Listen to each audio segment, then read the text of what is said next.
Olá a todos, sejam bem-vindos ao Chuta na Rede. Esperamos que tenham entrado com o pé direito em 2019. Nós prometemos um ano cheio de respostas às vossas perguntas e muitos vídeos para mostrar o que se passa dentro e fora das quatro linhas. Mas claro, não podemos fazer nada disto sem o vosso comentador preferido. André Pipa, boa tarde, André. Olá, Carolina. Boa tarde. Bom ano para ti, bom ano para os telespectadores. É verdade. E vamos a isto. Vamos lá começar com o pé direito. O primeiro programa do ano. É verdade. E vai correr bem. Vai ser em grande. Vai correr bem. Vamos então relembrar os temas desta semana. Começamos com a Primeira Liga. Benfica perde em Portimão. Hoje, Futebol Clube do Porto e Sporting entram em campo. Esta noite a Inglaterra vai parar para assistir ao jogo mais esperado do ano. Manchester City recebe o Liverpool. Entramos no ano novo prontos para aprender, por isso vamos falar do melhor e do pior de 2018. Agora que já recordou os temas desta semana, não se esqueça que para participar no programa deve acompanhar as redes sociais da Bola TV e deixe as suas questões e comentários com o hashtag Chuta na Rede. Lançados os dados, vamos conhecer algumas das questões que nos chegaram.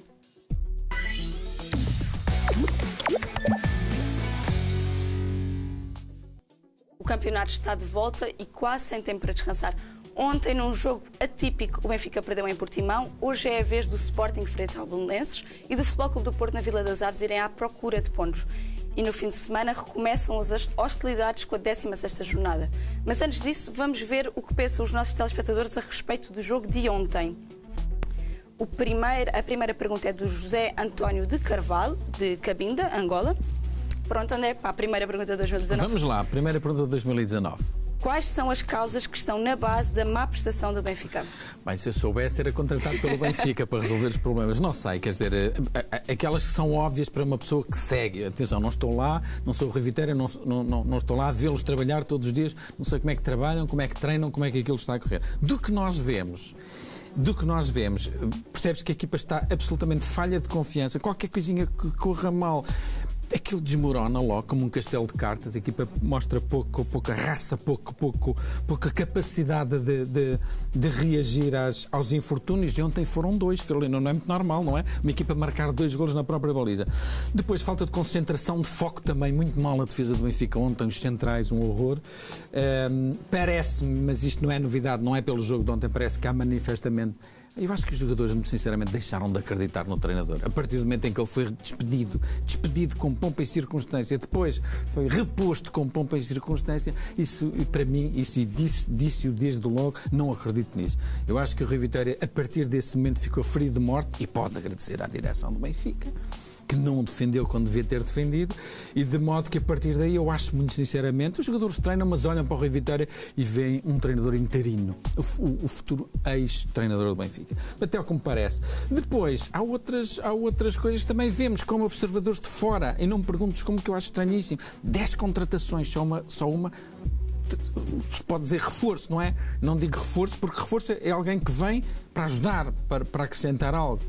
Das contratações do Benfica, não sei se foram feitas à revelia do Rui Vitória, não sei se foram feitas contra ele, não sei se ele fez birra, se bateu com o pé, não queria. A verdade é que das 10 contratações, só uma, e é excelente, guarda-redes, que ontem evitou maus pés ao Benfica. Depois de resto, acho que os jogadores que foram contratados só vieram somar à folha salarial do Benfica no final do mês. E isso não é bom. E refiro-me ao Ferreira, ao Castilho, ao Corsia, ao Lema, ao Conte e agora até ao Gabriel.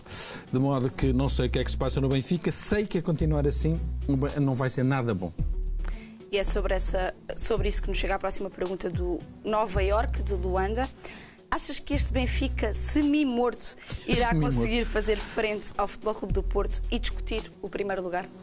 Nova Iorque, eu não sei porque percebo a referência ao Porto porque é o líder, mas o problema do Benfica não é só o Porto. O Braga joga mais do que o Benfica, apesar do Braga ter perdido 6-2 na Luz, mas o Braga tem jogado muito mais do que o Benfica esta temporada. E o próprio Sporting está a jogar muitíssimo mais do que o Benfica. E o que eu acho, muito sinceramente, é que neste momento, se não houver hoje uma surpresa daqui a bocado em Alvalade, o Benfica vai terminar esta jornada no 4º lugar. E, muito sinceramente, parece-me que reflete essa classificação. Eu acho que a pergunta do Nova Iorque era se tu achas que o Benfica ainda está pela luta do título. Não, quer dizer, estar ainda está. pode ficar a 7 se o Porto vencer hoje. Se não vencer hoje, já respira melhor. A questão é que me parece é o seguinte, os benfiquistas olham para a frente e o que é que vem? Vem algo positivo, vem uma luz ao fim do túnel. O Benfica podia estar a fazer maus resultados, mas a jogar bem. E percebi-se que aquilo estava quase... Não joga nada. A questão é essa. A diferença nestes últimos jogos, o Benfica tem jogado sempre o mesmo. Muito pouco. Teve aquela luz, aquele raio naquela exibição muito boa contra um Braga que se esqueceu de comparecer na luz, acusou o velho trauma benfiquista. O resto tem sido isto, mais do mesmo. Portanto, umas vezes dá para ganhar por 1-0, aflitinhos, outras vezes perde-se. E o que é que fica no final do dia? É que o Benfica joga muito pouco. Nem sequer pode dizer, ok, perdemos, mas esforçámos-nos, jogámos bem, estamos a caminho de qualquer coisa. O que parece, a imagem que passa é que estão precisamente a caminho de outra coisa qualquer e não é boa. Passamos agora para o Sporting, o capitão da Silva, de Luanda. Ganhando os 3 jogos que faltam da primeira volta, o Sporting pode ser campeão? Capitão da Silva. Meu capitão, eu percebo a sua pergunta, fui ver o calendário, os próximos 3 jogos do Sporting são hoje com o Belenenses, Tondela fora e depois Porto a fechar a primeira volta. Penso que é isso que ele se refere. Se o Sporting ganhar hoje, o Sporting neste momento está a 5 pontos do Porto. Vamos admitir que ganham hoje os 2 jogos, fica a mesma diferença de 5 pontos. Se o Sporting vencer o Tondela, mantém a 5 e depois recebe o Porto. O Sporting tem estado muito bem com o Porto. A equipa claramente tem feito mais pior ao Porto nos últimos largos anos. Alvalade é o estádio onde o Porto não ganha há mais tempo. Mais 10 anos. De modo, percebo essa pergunta. Se o Sporting ganhar, encurta ao Porto, em Alvalade, encurta a diferença, penso que é isso, e fecha encurta a diferença para 2 pontos e fecha a primeira volta a 2 pontos do Porto, se ambos ganharem os jogos até aí. Penso que é este o sentido da pergunta. Se pode ser campeão? Pode, mas até podia nem ter que ganhar ao Porto. Poder pode, estar na luta. Agora... E depende também de como correr o mercado ao Sporting. Se o Sporting se reforçar bem, porque o Sporting dos 3 plantéis parece mais carenciado, o que tem menos alternativas de qualidade, se reforçar bem, se a confirmarem-se estas movimentações de mercado, o Sporting tem condições para poder pelo menos lutar até ao final. Acho que sim, pelo título, acho que sim. Sobre esse jogo em Alvalade, o Mário Nogueira do Porto. Acha que o Futebol Clube do Porto consegue chegar ao clássico, o Sporting, com 18 vitórias seguidas e bater o recorde do Benfica em Alvalade? É uma boa pergunta, Mário. Sim, o Porto está com 16. O Sérgio Conceição, no último, no Jaume Cobelense, bateu o recorde do clube, que é 16 vitórias seguidas. O recorde nacional é do Benfica. De que Benfica? Do Benfica de Jorge Jesus. Curiosamente, numa época que até lhes correu muito mal, que foi 2010, 2011, só deu Porto. Foi o Porto de Vilas Boas. De qualquer maneira, o Benfica, nessa época, desde que perdeu 5-0, precisamente com o Porto do Vilas Boas, até isso aconteceu a 7 de novembro de 2010 até 2011, até março de 2011, o Benfica 18 vitórias seguidas mesmo, que é o recorde nacional. O Porto, se vencer estes 2 próximos jogos, que já acabei de dizer, já nem sei bem, é hoje com o Aves e depois em casa com o Nacional. Exato. Igual ao Benfica às 18. E depois onde é que pode bater o recorde? Em Alvalade. Mas é o Mário Nogueira, presumo que seja adepto do Porto. Tenho muitas dúvidas que o Porto consiga ganhar em Alvalade, que é um estádio que se tornou um estádio maldito para o Porto. É de longe o estádio onde o Porto tem mais dificuldades, mesmo quando tem jogado melhor não consegue ganhar, e portanto, o Sporting com certeza quererá fazer deste jogo o palco para um golpe de autoridade. Portanto, tenho algumas dúvidas que o Porto consiga. Admito que igual o recorde do Benfica, que o recorde nacional agora bateu, tenho algumas dúvidas. André, e o Bernardo Lima, de Guimarães, não é bem uma pergunta, é um comentário, mas gostava que comentasses, que é, o André disse que gostava de ver o Braga campeão. Gostava, sim, senhor. Mas depois do que se viu na Luz, só em sonhos se pode dizer que está a lutar pelo título. Com os grandes, a sério, não tem hipóteses. Bernardo Lima de Guimarães, imagino pelo tom da pergunta, que seja adepto ferrenho do Vitória de Guimarães, que veja aqui um piquinho anti-Braga, contra o Braga. Sim, disse que gostava, não, primeiro por razões afetivas, a minha família é de Braga, temos lá a casa de família, eu gosto de Braga, e gostava sobretudo de uma razão, é mais que tempo de um clube fora de Lisboa e do Porto ganhar e terminar com este duopólio monótono e aborrecido que tem sido. É um campeonato realmente muito monótono e imprevisível.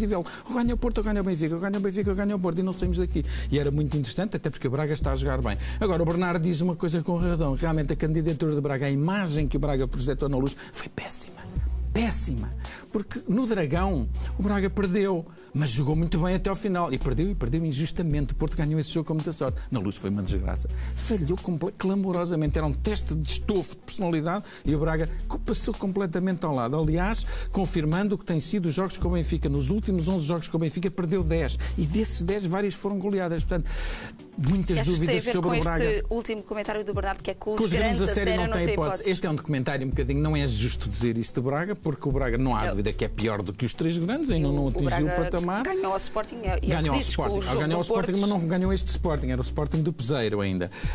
Mas acho que os grandes a sério não têm hipótese. Bem, não foi bem o que aconteceu em 2010, que quando o Jesus ganhou o primeiro campeonato, o Domingos esteve a lutar até a última jornada. Mas de facto, percebo esse comentário, de facto, aquela imagem de um Braga já a lutar de igual para igual, aquela derrota, a maneira como foi aquele 6-2, realmente foi ali, provocou uma moça muito grande na credibilidade do Braga. Mas a verdade é que nos 2 jogos seguintes o Braga recuperou e de repente o Braga que levou 6-2 na Luz, hoje já está à frente do Benfica outra vez. A realidade é essa.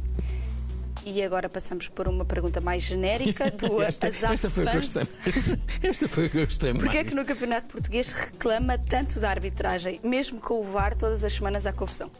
Azaf, acho que é porque somos portugueses. Ele é de Moçambique, se não me engano, veio de Maputo. Azaf, eu adorei esta pergunta. Porquê é que, mesmo com o VAR todas as semanas há confusão? É este ano e é nos anos anteriores e nas décadas anteriores. Nós somos assim, somos latinos. Porque nós verdadeiramente não gostamos de futebol, nem de desporto. Nós gostamos é dos nossos clubes. Nós padecemos do mal da clubite, adoramos os nossos clubes, mas somos quase incapazes de apreciar um jogo se não houver uma polémica. O penaltizinho que o árbitro, o malandro do árbitro não marcou e devia ter marcado, que o malandro do árbitro do VAR não viu e devia ter interrompido. É isso quase que nos move.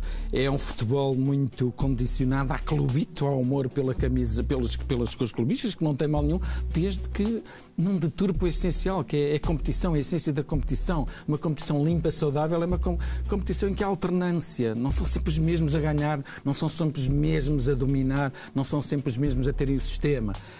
E nesse aspecto, meu caro, isto é apenas Azaf. Somos assim, não há hipótese. Nós somos assim, nós gostamos mais.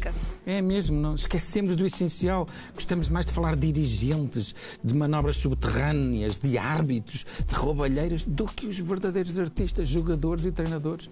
É assim há muitos anos. André, antes de seguirmos até ao segundo tema desta tarde, vamos desvendar a resposta ao desafio que foi aqui lançado no último programa de 2018, que a pergunta era: há quantos anos não tínhamos Benfica, Sporting e Porto nos quartos de final da Taça de Portugal? Vou responder à pergunta. E, entretanto, minha querida Carolina, o que é que aconteceu? Os 4 meteram-se nas meias finais na Final Four da Taça da Liga. Portanto, o futebol português são estes 4 e depois o resto já é um fosso grande. Bem, há quantos anos não temos os 4 grandes nos quartos de final? Há muitos anos, há 21 anos. A última vez que Benfica, Sporting, Porto, Braga estiveram nos quartos de final foi na época 97-98. Foi em fevereiro de 98. Portanto, já são mais de 20 anos, quase 21 anos.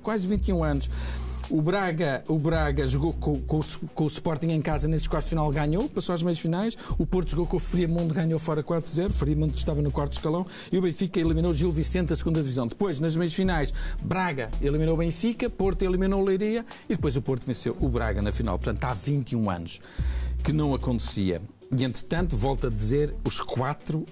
todos direitinhos para as meias finais da Taça da Liga. Agora, a pergunta de hoje tem a ver com o tal recorde do Porto, que o Sérgio Conceição bateu, 16 vitórias seguidas. O recorde nacional é do Benfica. O Benfica basicamente tem todos os recordes mais importantes do futebol doméstico e este é um deles.